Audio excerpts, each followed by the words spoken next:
Hi, fourth graders. This is Miss Kabarik, and we're on lesson 10 today of our American Revolution unit. And we're going to read a chapter called From Valley Forge to Yorktown. So here's your vocab. Impress is a verb, and that means to amaze or to cause others to admire or interest you. A bayonet is a noun, and that is a sharp piece of metal attached to the muzzle of a musket. So it goes to a weapon. Number 3 is a model company. That's a noun, and that is a group of soldiers deserving to be copied or imitated by others. So if there's one group of people that's doing really, really good, they're going to be the model group. Foraging is an adjective for the purpose of searching for something, usually food or supplies. Recruit is a verb to search for people to join a group. Decisive is an adjective, which means really important without a doubt. Reinforce is a verb to make a group more effective by adding more people or supplies. Convoy is a noun, a group of ships traveling together for safety. And then a fleet is a noun, a group of military ships that sail under the same commander.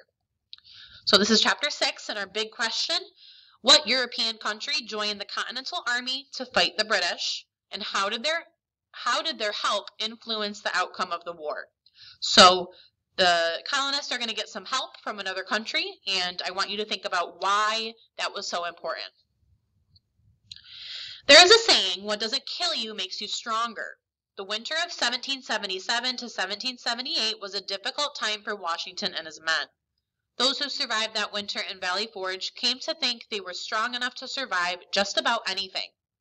In February 1778, the French military entered the war to fight alongside the Continental Army. France was a longtime enemy of Great Britain, so they welcomed the opportunity to assist the colonists in their fight against the British. This was good news for the colonists. France had a strong, organized military. French involvement meant help was on the way. Then, in late February, a man with a heavy German accent arrived in Valley Forge. His name was Frederick Wilhelm Ludolf Gerhard Augustine von Steuben. The purpose for his arrival began during the previous summer, where von Steuben traveled to Paris to volunteer his services to the Count de Saint-Germain, the French minister of war. Saint-Germain had been so impressed with von Steuben's military experience that he sent him across the Atlantic Ocean to meet George Washington. George Washington was equally impressed and asked von Steuben to train his soldiers. There was just one problem. Von Steuben only knew a few words of English, so he shouted his commands in German, then someone would translate his words into English.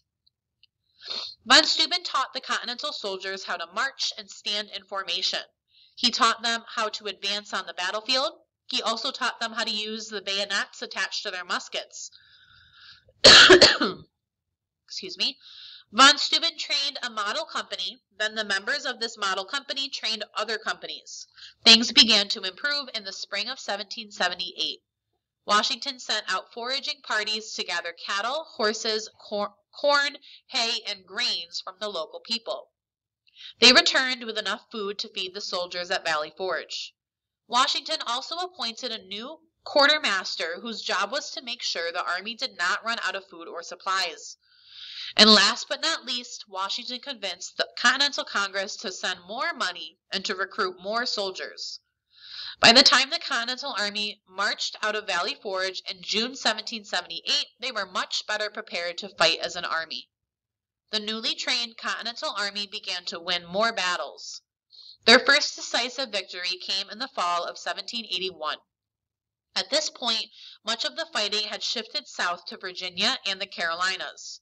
British troops in the south were led by Lord Cornwallis, and this is a picture of Lord Cornwallis. The beginning of the end. In August 1781, Cornwallis and his men camped at Yorktown at the mouth of the Chesapeake Bay in Virginia. They were waiting for reinforcements and supplies. While Cornwallis was setting up camp at Yorktown, Washington was meeting with several French generals outside New York City. The French had sent thousands of troops to assist Washington. Now, Washington and the French generals had to decide how to best utilize these new troops. Should they attack the British in New York City, or should they head south and attack Cornwallis in Virginia? Eventually, they decided to march the main Continental Army and most of the French troops south to Virginia and try to trap Cornwallis. But Washington was crafty. He sent out fake messages to make the British think that he was actually going to attack New York. The British were fooled by these messages. In late September, Washington arrived at Yorktown with 4,000 French soldiers and 3,000 Continental soldiers. The major general of the Continental Army was the Marquis de Lafayette. These new soldiers reinforced Lafayette's men who were already there. The French Navy arrived as well, and one of the first things they did was drive away a convoy of British ships that were carrying supplies for Cornwallis and his men. That was when Cornwallis knew he was in trouble. He was cornered by the French and Continental armies, and the French Navy had cut off his escape route as well as his supplies. The French and Continental armies set up cannons and began firing on the British. For days, the guns fired constantly. Washington gave orders to fire through the night so the British would not have any quiet time to rest or make repairs. Cornwallis and his men could not protect themselves, and because of the position of the French fleet, they could not sail away. Eventually, on October 19, 1781, Cornwallis accepted that he had no choice but to surrender.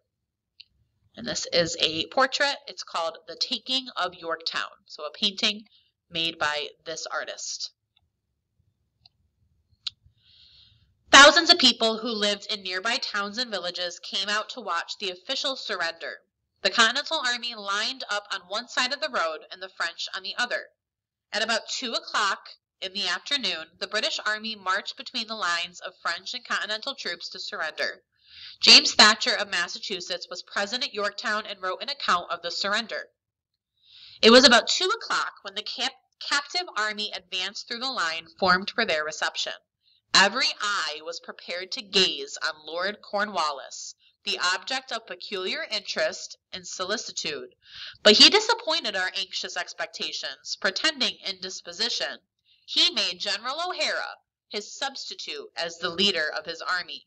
The officer was followed by the conquered troops in a slow and solemn step, with shouldered arms, colors cased, and drums beating a British march.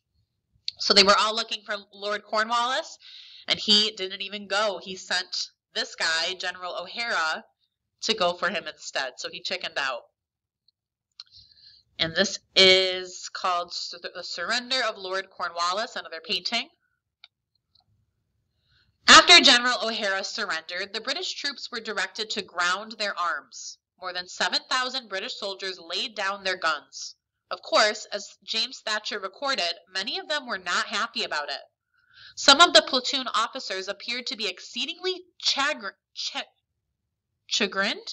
when giving the word ground arms. Many of the soldiers manifested a sullen temper, throwing their arms on the pile with violence, as if determined to render them useless. Although there was some fighting for a while after the Battle of Yorktown, the British soon decided they could not keep up the fight. 6,000 soldiers had surrendered at Saratoga and another 7,000 at Yorktown. The British government did not have the money it would cost to replace these soldiers. Many British people had also grown weary of the war. In September 1783, the British signed a peace treaty, the Treaty of Paris. The Revolutionary War was over. The colonists had won their independence, and a new nation was born. And this is part of the Treaty of Paris. All right, Marquis de Lafayette. The Marquis de Lafayette was one of the first Europeans to volunteer to assist the colonists in their fight for independence. When he offered to help the colonists fight the British, he was told that no one could afford to pay him. Lafayette agreed to serve without pay. The King of France did not want Lafayette, a nobleman, to go off to war, but Lafayette was determined, even if it meant disobeying the king. Lafayette went so far as to purchase a ship to carry him to North America. Only 19 years old when he arrived, he quickly established himself as one of Washington's top generals in the Continental Army. And this is a portrait of him. Okay. So which European country joined the Continental Army to fight the British? How do you think the colonists felt about getting more help from that country? Number 3, the Continental Army learned how to be better soldiers in blank. So what battle did they learn more? Number 4, the heading on page 50, the beginning of the end, suggests, so that title on page 50, the beginning of the end. What does that suggest is going to happen?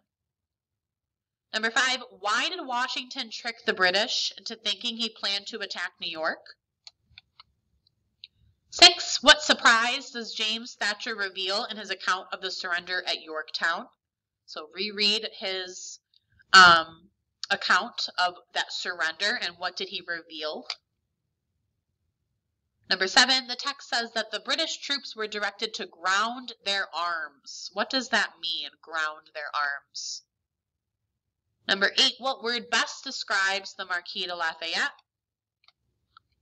Number 9, did the surrender of British troops at Yorktown end the war? So when they surrendered at Yorktown, was that the exact end of the war? Number 10, the Treaty of Blank declared the colonists had won the war. And then we're going to look at this word impress. So the quote says, George Washington was equally impressed and asked von Steuben to train his soldiers. To impress means to amaze or to cause others to feel admiration or interest. So another example, I impressed my mom when I won the spelling bee.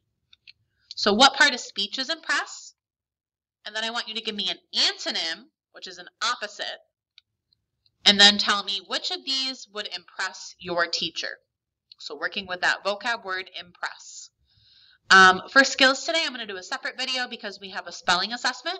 So head on over to skills and listen to your spelling assessment. And I hope you all have a wonderful rest of your day. Bye, Adams.